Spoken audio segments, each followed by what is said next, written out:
Ladies and gentlemen, the subject of this panel, please come in. The subject of this panel interacts with all of the other ones that were conducted during the 2 days. And it has to do with the safety and security of software supply chain, which is relevant to any solution.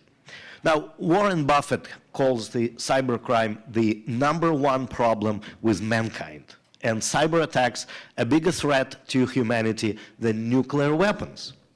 Cybersecurity Ventures expects that global cybercrime costs will reach $10.5 trillion by 2025, which is more than all of the natural disasters in a year cost us, and more profitable than all of the illegal drugs trade globally. So to help us understand what can be done about that, I have a very distinguished panel today. We will start with a pre-recorded video by Mitja, who is the CEO and founder of GOSH. By the way, he speaks 5 languages and is a citizen of Israel, and also CTO and founder of EverX and chief architect of Everscale Network. I also have here Kevin McGrail, also known as Cam, who is a cybersecurity expert and a cloud fellow at Daito Web, and is a Google Cloud Security Partner of the Year. We also have Alex Joule, who is the co-founder of Rome Blockchain Labs, originator of Global Research and Development Consortium, building next-generation blockchain technology focusing on DeFi. So if we can please start with Mitja Goroszewski, pre-recorded video, and then we'll talk about it. Hi, my name is Mitja Goroszewski. I'm CEO of GOSH, and GOSH is a community project that do 2 things: securing software supply chain, helping companies to deliver their software from the start of their development up to the end user. And second is helping open source project to with the tools for decentralization and the management of their open source repositories as a community, and you know, all sorts of tools around this. Today I want to talk about 2 things, actually, about the GOSH itself and about the GPA group that we have created for securing the software supply chain. As you may know, on May 12, 2021, President Joe Biden signed an Executive Order 14028, sorry. And in that executive order, among other things, calling for integrity of the software supply chain, and then the NIST, National Institute of Standards and Technology, issued a set of recommendations around this topic. So in this group, we're actually about to analyze all this and provide the ways to help government organizations securing the software supply chain with the blockchain. And we believe that the blockchain is the best position to do that. So today I'm going to talk about why we think so, what are the particular reasons for this, and what we're doing in GOSH to help you with these things. So GOSH stands for Git Open Source Hodler, and of course it's a Git, so it's a full implementation of Git on the blockchain. And obviously open source here is because this is an open source project itself, and open source blockchain, open source Git implementation, but also it helps, empowers open source projects to manage their repositories with these new tools. And Hodler, of course, is from HODL, which is an acronym for holding cryptocurrencies, which basically puts it into the blockchain domain.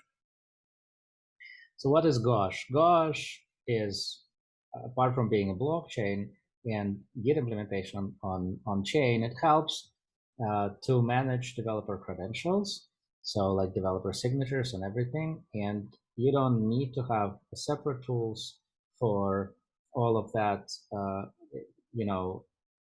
layer of cryptography, because blockchain is a layer of cryptography, which is which is provable and quite secure, as we see from last, 10 more than 10 years of blockchain existence.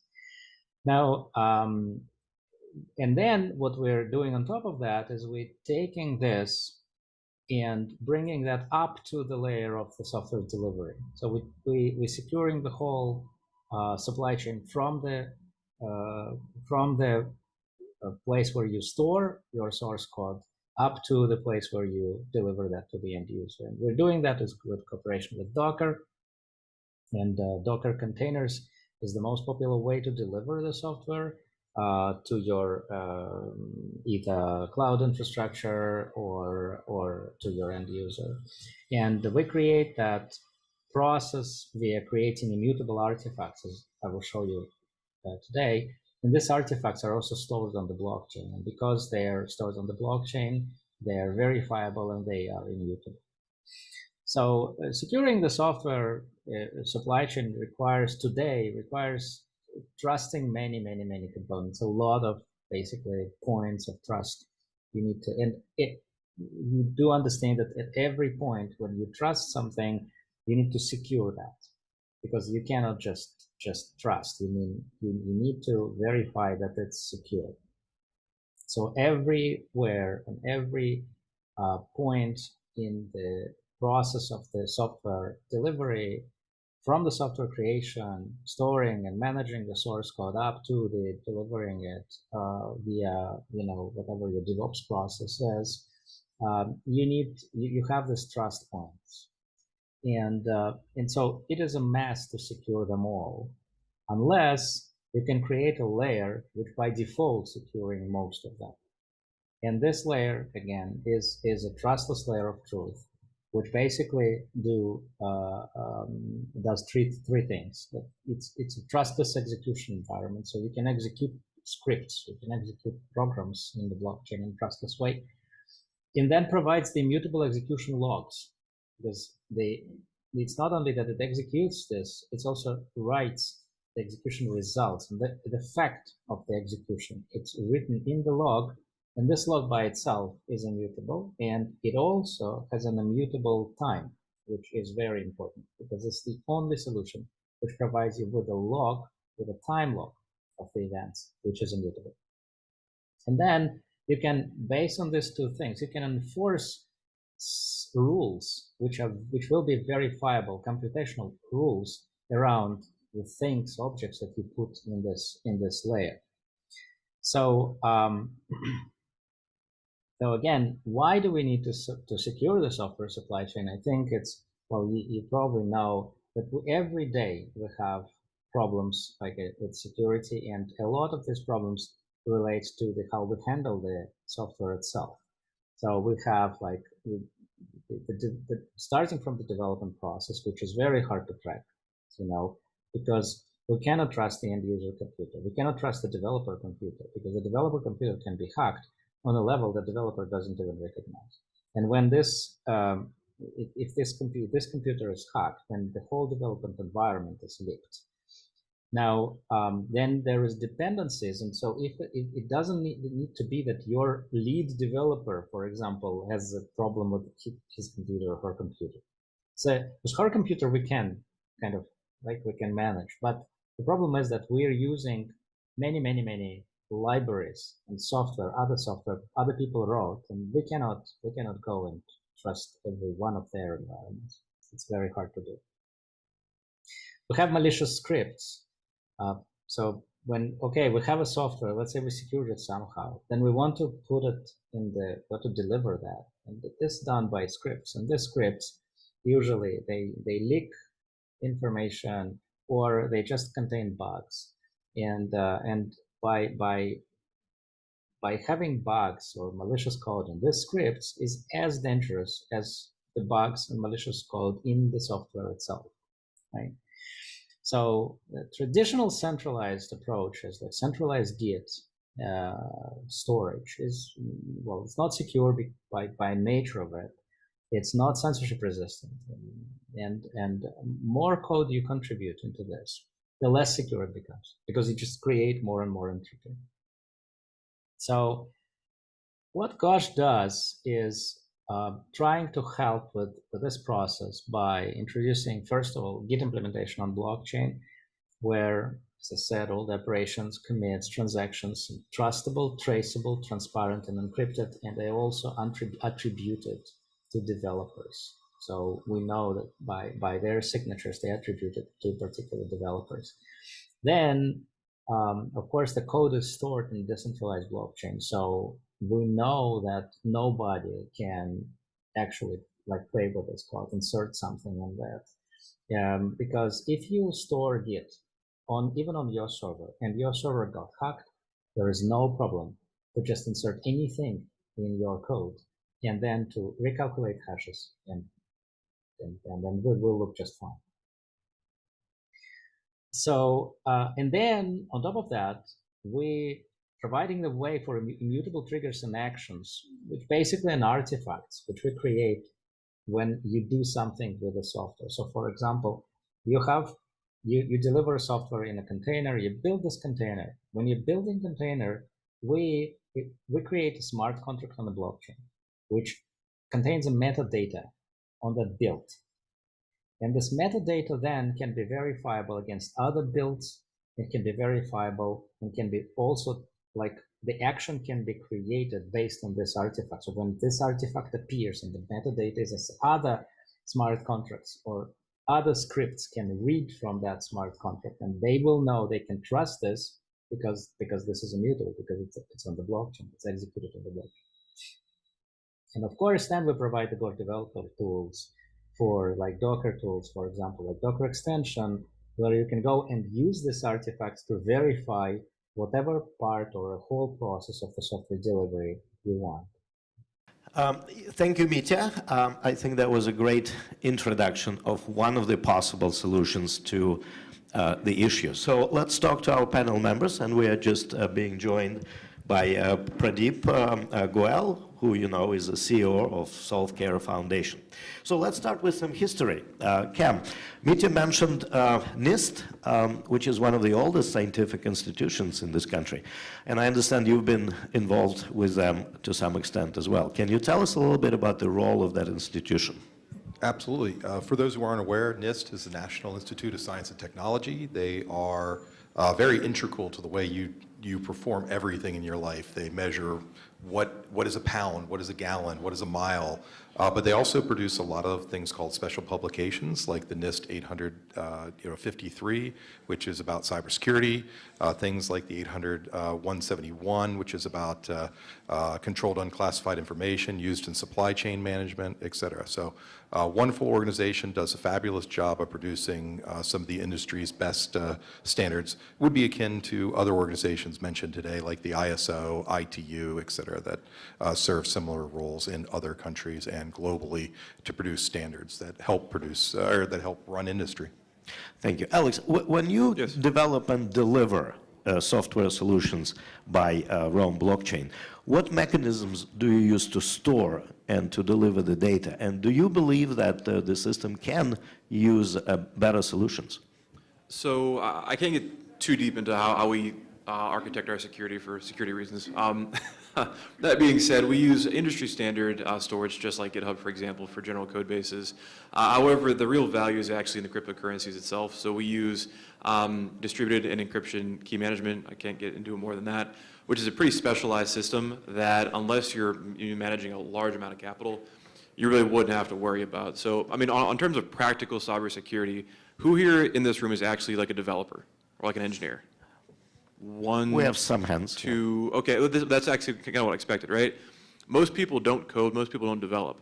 So when it comes to cybersecurity in your life, you're not going to be expected to worry about beyond like the hashing of a blockchain, normal security standards. Basically, if you're using cryptocurrency, use a hardware wallet. Step one, and for any blockchain. The way that works is that if somebody steals your keys and tries to take your assets, they have to physically be in the room to press a button or type in a code on the key itself to facilitate the transaction. So that's base level cybersecurity for that. Beyond that, use different passcodes and don't go to fishy websites. Those are kind of cybersecurity 101 steps you can take. Pradeep, what kind of policies and procedures does SoftCare use to secure its software delivery to customers? So there are multiple considerations. One, as a healthcare company, we have to comply with a variety of healthcare data protection rules. Those apply to how our software functions, right? But it also applies to how we function as an organization. So people talk about HIPAA a lot as if it's a, it's a consent-driven right to use patient information. It is. But there's also a whole lot of obligations on the company and how you write software and how do you protect even the things like what areas of your building are accessible. So HIPAA is an operational set of rules as well as a IT set of rules. So we have to comply with that. And then because we function in many countries, you have different rules in each country.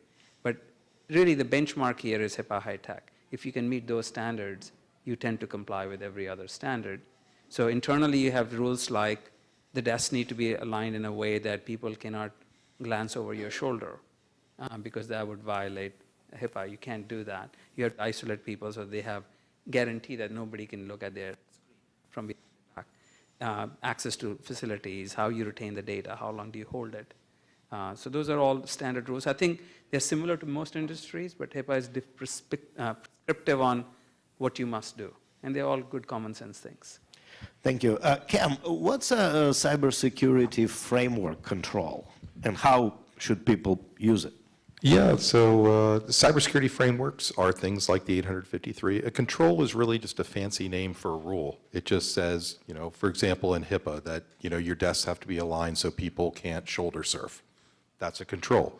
And meeting that control, you generally would show three things we call artifacts.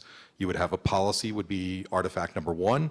Policy says, desks shall be protected so you can't look over somebody's shoulder. Procedure would be how that policy is implemented. So you might show, for example, construction drawings that show that barriers are built behind every desk or cubicles are used so people can't shoulder surf. And then you would demonstrate how this is done in a third artifact would be an example. So controls are really how to break down the tasks into small achievable goals to try and to make things more secure or meet a specific goal. Thank you. Now, many people in this room are vendors or suppliers to government, and for many, it's important to understand what a CMMC is and how to apply it, how do people prepare to become suppliers, let's say, of Department of Defense, for example. Can you also share some thoughts on that? Yeah, so, CMMC is actually a really good thing to think about from supply chain. It's a DoD requirement that's coming into force, hopefully fairly soon. But it's about supply chain, and it builds on things like the NIST 800-171 special publication that I mentioned earlier. But it's really about, thinking about your supply chain. And, when you're at something like a blockchain conference, everybody knows that you can use blockchain to do verifiable, irrefutable databases of information. But supply chain comes down to the basics. What is your bill of material? How is your both your assets, both vendor-wise and your products built? What's in them, and how can you verify that information, and how can you verify it correctly so that, if I sell you a laptop, I can tell you every single piece of equipment that's in there, every person who touched it, and perhaps, like for example, verify the country of origin for all of that material to make sure it meets a specific use case. And CMMC basically does that. It's a cybersecurity maturity model certification that will be required by the DoD. Thank you. Alex, in terms of DeFi space, are you aware of any recent hacks or recent risks to the end users and to service providers that people should be aware of? And what would be your advice how to deal with those? Absolutely.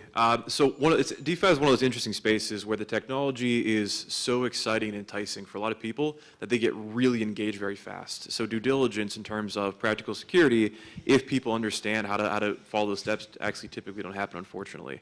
On the DeFi production side, there's really two levels or two layers, size you might call them, of security that you can take. The first one is internal auditing. So if you're interacting with any type of decentralized platform, you want to ensure that there's some type of audit done. CertIC, Halborn, these are some of the most well-known audit firms What they do is they take those smart contract code bases and they give them to professionals inside their company who go and try to break the code. They want to try to find a hack. They want to try to find some weakness that can be exploited by a black hat hacker or a gray hat hacker. On the most recent, type of hacks, there's a really infamous one called Nomad.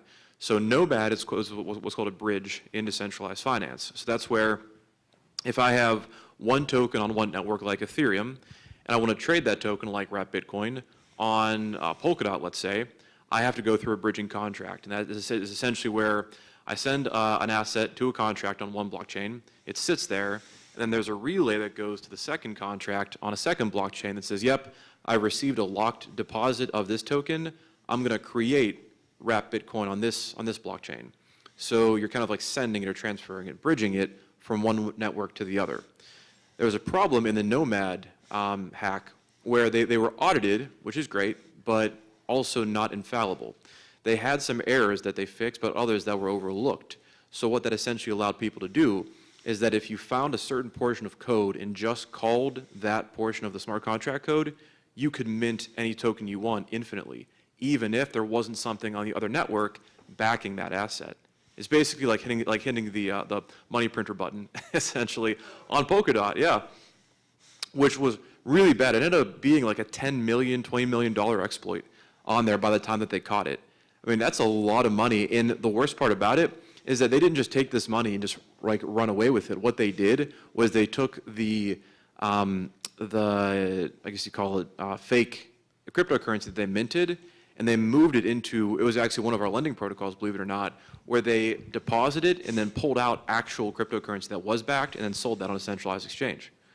So this is the kind of things that you have to look for when you're using it, because not only did the value of the markets get hit, did that value, the value of that asset drop, all of a sudden now, all of the bridged assets that came across Nomad are in question. So not just the fake tokens, but what about the legitimate tokens? If there's 10 million on this side and 5 million on this side, how do I say that my portion of this 5 million comes out of that legitimate portion over there? So this is just one example, and the hacks have been even greater in scale and even more destructive in terms of market dissemination. But on a practical level, if you're going to, like I said before, if you're going to interact, a first good step is ensure that they have audits. Second good step is actually to check the community. Because even if you can't read smart contract code yourself, there's somebody in that community who can. And you'll have people who will point out in the communities, even if they invested in it, hey, there's a problem here that has to be fixed. And when you have that level of engagement, of course it's not perfect, but it's much better than going at it blind. Thank you. In your experience working with things like HIPAA compliance, for example, what kind of additional requirements do, like healthcare specific requirements, mandate that software developers and supply chain adheres to? So particularly HIPAA itself is primarily a data custody, data use consent rule. And you're expected to protect the data as long as you have custody of it in any way, shape, or form, during development, during operation, during care delivery. If you have custody of data, you need to have consent to use it, and you need to ensure that it is not leaked, or else you are penalized for every infraction. But if you look at it a little bit broader, we are building a healthcare platform. We like to call ourselves an equivalent of Salesforce.com on blockchain for healthcare. Then we have imposed upon ourselves a lot of other standards. And I want to build upon what you just said, like smart contract auditing. And if you really think about the big problem in healthcare is we send data to parties who we trust, presumably, and we hope that they will use the data for the intended purpose. And that's where the greatest healthcare risk lies. I send my data to a hospital or to my old company where I was CIO of Blue Cross, and I'm hoping that you will honor your social or legal contract. But if I violate that contract, then enforcement has to come in, and somebody has to prove that I intentionally violated it, and so on. It's a mess. What if we flipped it? So our view is, what if before you send me the data, you do exactly what I heard from my panelists speak about, where if all the logic that will interact with your data was public and your data stayed private, then you would trust it better. And a simple example to illustrate for the audience is, have any of you called an insurance company and asked for authorization to go see a specialist called pre-authorization? Ever had to pre-authorize care? And if you ever get denied, do we ever tell you why? it's not covered, right? That's it. That's the answer. Sorry, this is not a covered benefit. And that's it. Now, that decision isn't made by any formula. It's made by a judgment call by people in the eligibility call center that I would hire, and they make, on average, not a lot more than the McDonald's burger maker does. So there's errors in training and judgment.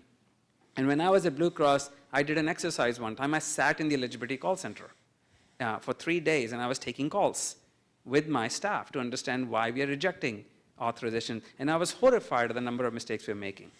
And we were very proud that we had 93% accuracy rate, but that means 7% of the people were getting denied health care. You don't want to be that 7%. And we were proud that we met the standard. 92% was a standard by the association. We were at 93 plus. So what? 7 out of 100 people still got denied care when they shouldn't have been. Not malicious action, wasn't planned. I wasn't out there writing code to tell people to do this. In fact, we were trying to put all the checks in place. This doesn't happen, but it happens. Now, if you actually could view the logic, if that logic was public, you would not need me with my army of eligibility call center people. You would simply have to send your member ID to that contract, and the contract would spit out a yes or a no. Because there are times when you have to say, no, you're simply not covered. You didn't pay your premium for 6 months, so you're out of coverage. Okay, but that contract would tell you that. So what we are trying to do is to expose the logic of healthcare and let you keep your data private. Because HIPAA requires us to keep your data private, and we want you to keep your data private. So in many ways, the way we are approaching security is saying, let's invert the model. Let's take this black hole called eligibility system that I paid $100 million for, that frankly, I don't know how it works. Deloitte built it in India 20 years ago. I don't know who built it, what they do with it. I can verify that the eligibility engine is actually built correctly and is current with my latest regulation. I don't know that. No CIO does, okay, no matter we tell you. So in that regard, flipping the model, exposing the logic through smart contracts or other similar technologies, letting you interact with the contract safely will let you protect your identity and your data, and I get out of the middle. And then you don't hate me, because there have been times when I've gone to the local Dave & Buster's and been told, we're not serving you. You're the damn CIO of the Blue Cross. I denied my mom care. Not intentional, happens. So this is where healthcare has to rethink, and that's what we are trying to do. Just invert the model. Thank you, Pradeep. Ladies and gentlemen, for any further questions on this critical subject, please reach out to me directly, and I'd like to thank our panel members for contributing today. Thank you. Thank you.